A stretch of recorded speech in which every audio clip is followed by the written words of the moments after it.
नमस्कार. 10च्या बातम्यांमध्ये मी विशाल पाटील आपल्या सगळ्यांचं स्वागत करतो आणि संपूर्ण दिवसभरात या क्षणापर्यंत घडलेल्या अतिशय महत्त्वाच्या घडामोडी पाहणार आहोत सविस्तर.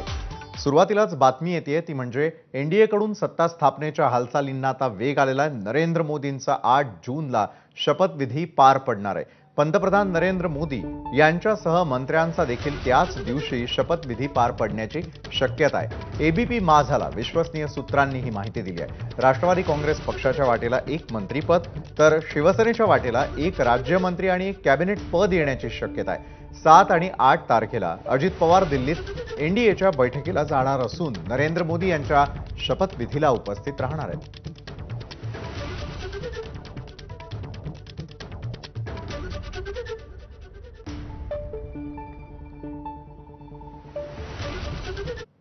लोकसभा निवडणुकीचे निकाल जाहीर झाल्यानंतर आता सरकार स्थापण्यासाठीच्या जोरदार हालचाली सुरू झाल्या आहेत.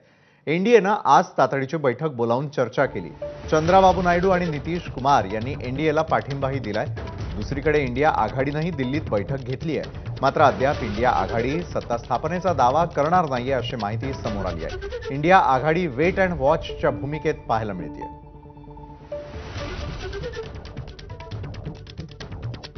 तर दिल्लीमध्ये एका बाजूला इंडिया आघाडी सत्ता स्थापनेचा दावा करणार नसल्याचं स्पष्ट होताना दिसतंय.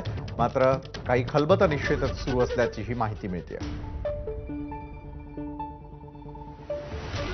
हमारे गठबंधन पार्टी के नेता लोग 2 घंटे तक बैठकर